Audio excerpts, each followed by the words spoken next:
Our next TurboGrafx entry is kind of a platformer, kind of a shooter, and kind of an acquired taste. It has an interesting set of attacks and controls that won't appeal to everyone. As a kid, I played this game a lot and enjoyed it then, so let's see how it's held up, shall we? Get this, for 3 years, alien invaders have been pounding the Earth into a pulp. But now, with captured enemy technology, a new devastating fighting machine has been developed. The Veigues. Veigues? Yeah, let's go with Veigues.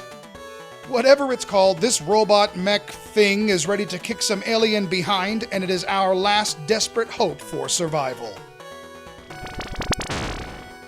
As you begin, you'll notice that the colors immediately pop off the screen, the background is multi-scrolling heaven, and the characters are rather large and detailed, especially your mech. It's a great-looking game, and even as a kid, I remember thinking it was visually sharp. As for gameplay, all 10 stages automatically scroll and will not stop until you face the boss at the end of each. The cool part is you are souped up with weapons. You have a left punch with a short range by pressing button 2, a right beam blazing across the screen by holding down button 1, and a chest blaster when holding both buttons together. You can control the angle of this particular shot with the directional pad and aim to your liking. Each of these attacks will come in handy depending on enemy placement and what part of the stage you are currently in. For example, lower enemies, chest blaster.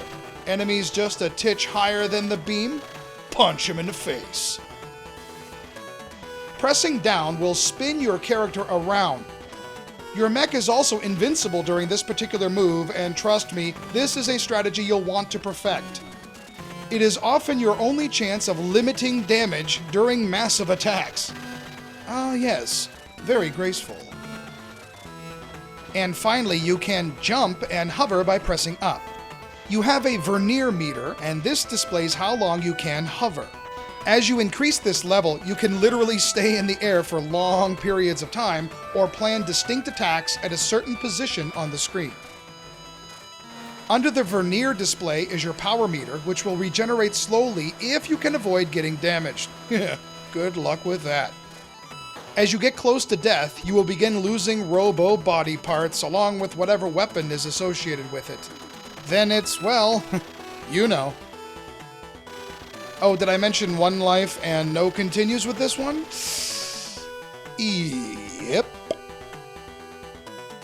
There are various alerts and messages all around the game screen.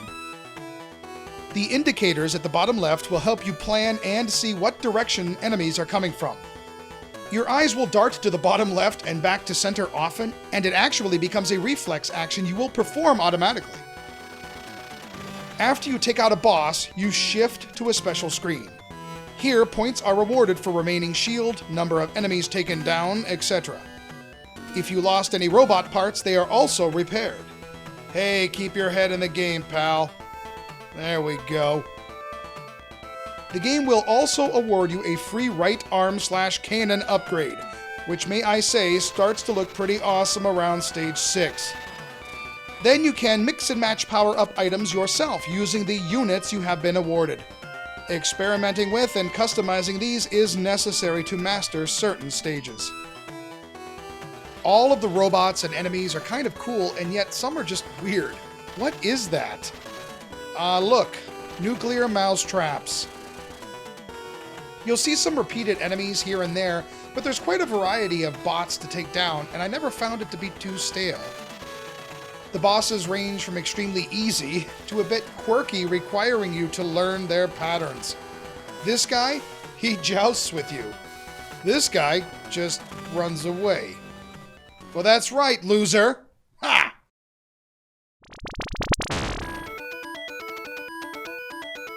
We already mentioned the graphics, which I think are great. The robots have nice detail, and even your arm weapon morphs as it increases in power. The variety of locations is diverse. Trees and mountains, somewhere sci-fi looking, and even lava. Yeah, don't go in there. The music in VTG is really good. I've always found it to fit the mood well with a good flow ranging from a slow pace to something rockin'. I also don't mind the sound effects. They could use a bit more punch, but there are a decent mixture of explosions, lasers, etc. The controls are a bit wonky at times until you grasp them. The large sprite for your character makes dodging often difficult without spinning around, and there are times you're just getting hit whether you like it or not. The rest of the controls, though, are pretty darn good once you learn them. I remember being very fond of this game as a kid, even though reviews for it at the time were mediocre. I am pleased to say that I still really enjoyed my playthrough. Many categorize VGS as clunky, and I will admit, if you're not willing to get accustomed to its strangeness, it can be frustrating. If you go into it with the notion that it is a typical platformer or typical shooter, you might not like it.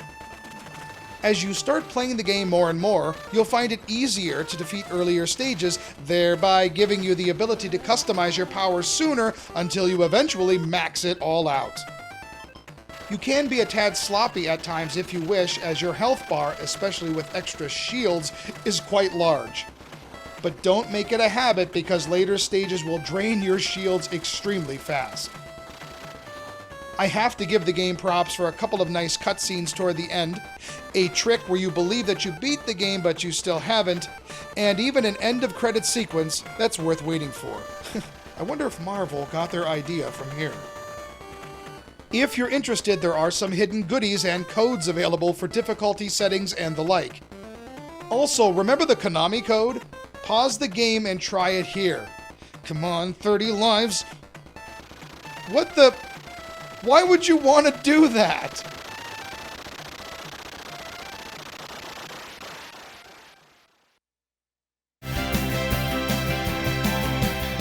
Veigues Tactical Gladiator is a lot of fun if you allow the overall scope of utilizing the spin move, swapping around weapons that are best used at the time, and making good use of radar part of your approach.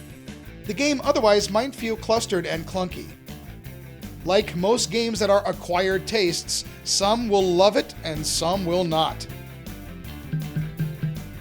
VTG hits a nice happy spot for me, and seeing bosses run away from you can really help with the old ego.